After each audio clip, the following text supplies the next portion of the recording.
Charitable trust होने की वजह से ये संस्था ने जिस तरह से इस कोविड महामारी में लोगों की सेवा की और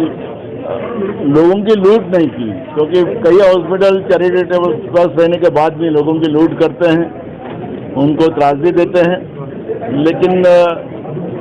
लक्ष्मी नारायण इस हॉस्पिटल ने, विशेष करके गोविंद पोद्दार जी है, महेश हमारे अग्रवाल जी है और उनके सभी साथियों ने जिस तरह से कोविड के पेशेंट की जो सेवा की, उनको बचाया, ये सबसे बड़ी बात उनके माध्यम से हमारे सामने आई और मैं इसलिए उनका कोविड योद्धा करके उनको अभिनंदन करने यहाँ पर आया हूँ। जैसे देखा जाता है कि कोरोना काल में नागपुर के रिजर्व के कई अस्पतालों ने जहाँ पर बेड नहीं मिले, वहीं पर राधा कृष्ण हॉस्पिटल ने एक पहल की थी कि उनको कम पैसों में गरीब लोगों को मुफ्त इलाज कराएगा, लेकिन अभी तक के अब भी महागढ़ी सरकार में कोई आज तक अस्पतालों में कोई कार्रवाई नहीं हुई है, क्या कहेंगे? देखो, दो चीजें हैं कि उस समय में जो पीरियड था, कार्रवाई करने जाए तो हॉस्पिटल हाथ खड़े कर दे और उस समय में पेशेंट की मुसीबत हो सकती थी, लोगों की जानें बचाना जरूरी था। लेकिन जो हॉस्पिटल ने इस तरह से ज्यादा पैसे लिए, उसकी इंक्वायरी राज्य सरकार के माध्यम से शुरू हो चुकी है और उनको कार्रवाई होने की व्यवस्था होगी। हमारे चैनल के माध्यम से जनता को क्या संदेश देना चाहेंगे? इस कोरोना काल में दूसरा जो वेव है फिर से आने बढ़ने वाला है, अपनी ओर से महागढ़ी सरकार की ओर से क्या रहेगा? देखो, आज नागपुर कल से अनलॉक हो रहा है और रूटीन में आएगा, दुकानें खुलेंगी, सब व्यवस्था बनेगी। लेकिन हम जनता को आह्वान ये करेंगे कि कोरोना काल में जो नियम रखे गए थे, सोशल डिस्टेंस का, मास्क का, इसके ऊपर आपने हमेशा वो नियम को पालन करें।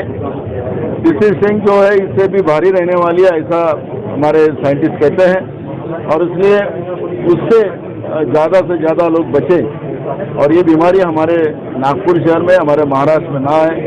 इसकी पूरी तैयारी सभी जनता ने भी करना है, क्योंकि सरकार अपनी तरफ से पूरी कोशिश करेगी। ऐसा है, इनकी कई समय से बोल रहे थे कि मैं राधा कृष्ण हॉस्पिटल को सदिच्छा भेंट करना चाहता हूँ। आज महाराष्ट्र सरकार के ये सब लोग प्रतिनिधि है, तो कोई भी गणमान्य जनता का चुना हुआ प्रतिनिधि आता है तो हमें उसका सत्कार करना होता है और हमने उनका सत्कार किया। उन्होंने आश्वासन दिया कि हर तरीके से हेल्थ डिपार्टमेंट से, जिला परिषद से